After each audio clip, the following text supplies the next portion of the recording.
Have you heard of the Cyclops tiara from the Swedish collection? And have you heard of the tiara dubbed the Elk's Horns? But you've probably heard of Queen Sophia's diamond tiara, sometimes called the nine-pronged tiara. It turns out that all of these nicknames refer to the same tiara. To be honest, I had never heard of unofficial names before until I got to know the history of the tiara a little more closely. So, our tiara of the day is Queen Sophia's diamond tiara, aka the nine-pointed tiara, aka elk antlers. Before we begin, please support my channel by clicking the like button and subscribing. Thank you. Certain tiaras provoke distinct reactions, either adoration or disdain. Queen Sophia's tiara, dubbed the nine-pronged tiara, is definitely in the category of controversial jewelry. Whether one can endure its pointed silhouette or embraces it for its remarkable and unconventional style, detailed views of the tiara emphasize its design, distinguishing it prominently from other pieces of jewelry. Personally, at a quick glance, I rather disliked it. Its design seemed rather unconventional to me. However, the more I looked at different photos of this tiara, the more I fell in love with it. What do you think looking at this sparkler? Take a look. The tiara is made up of 580 diamonds forming swirls, arabesques, sunbeams, in the center, and is topped with 9 star-shaped points. The sunbeams create the effect of the sun rising out of the water, with large diamond prongs. The origin of the tiara is not entirely clear. The Royal Court of Sweden claims that the tiara was made around 1860 for Princess Silvia, wife of Prince Oscar, later Oscar II. Trond Norn Isaacsen, a Norwegian historian specializing in the history of monarchies, suggests that it is based on a smaller diamond comb from King Carl XIV Johan's jewelry collection. The tiara is first mentioned in the inventory of jewelry belonging to Carl XV at the time of his death in 1872, where the diamond comb mentioned is missing.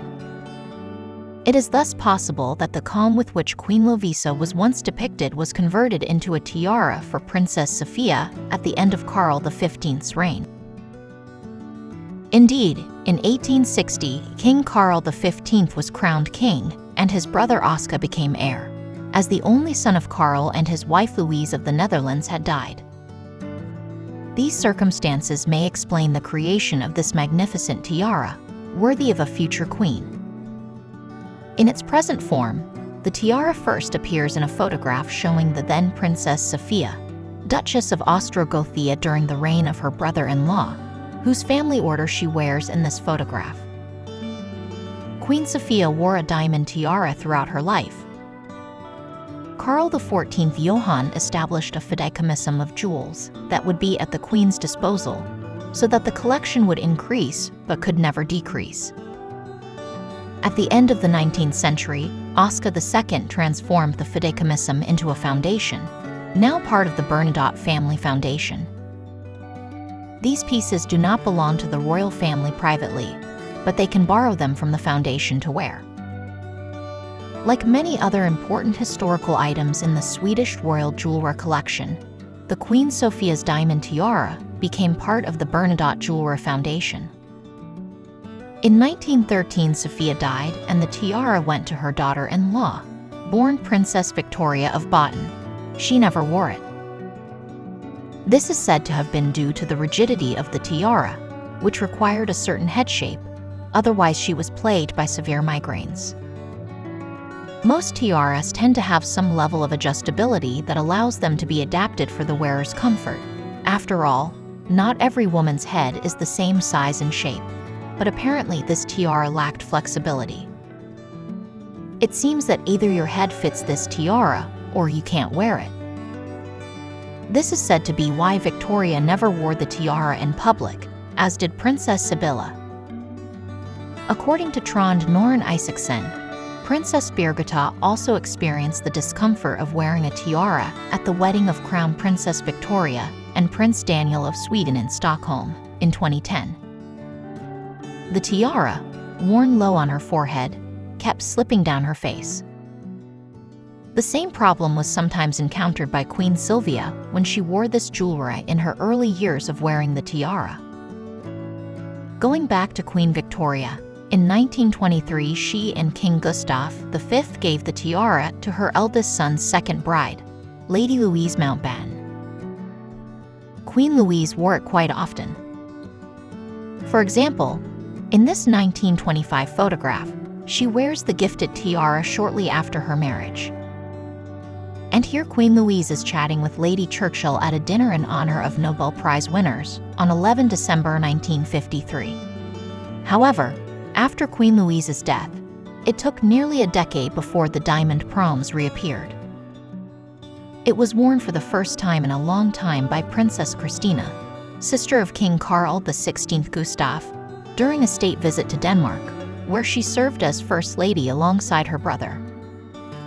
3 years later, Carl XVI Gustaf's older sister, playing the role of First Lady, wore it to a party at the Opera House on the eve of her brother's wedding. After the wedding of the current King and Queen in 1976, the 9-pronged tiara became one of Queen Silvia's favorite pieces of jewelry. She has worn it over 100 times. She even chose it for the wedding of her youngest daughter, Princess Madeleine, in 2013, and often chooses it for the annual Nobel Prize ceremony and banquet. Incidentally, this year was no exception. On 10 December, the Queen of Sweden once again wore her favorite tiara to the Nobel Prize ceremony in Stockholm. Queen Silvia was beautiful in a pink and silver gown with diamonds and pink topazes for this year's celebration. Along with the Leuchtenberg sapphire tiara, this is definitely one of her most worn Nobel jewelry pieces. According to information on Wikipedia, Queen Silvia redesigned the base of the tiara to make it comfortable to wear. This is probably why she wears it particularly often, although I have not been able to find confirmation of this fact in other sources. In my opinion, the 9-pronged tiara refers to the kind of jewelry that should be worn by someone who can wear it. And Queen Silvia wears it with great glamour. She has turned this one into an icon. We have yet to see Crown Princess Victoria, Princess Madeleine, or Princess Sophia wear this particular sparkler. However, Princess Lilian has worn it several times. For example, at the Nobel Prize ceremony in 1991. Would you like to see a tiara on any of the young princesses? If so, which one would you like to see? Thank you for watching this video. Share your impressions in the comments and support my channel by subscribing and liking. Thank you.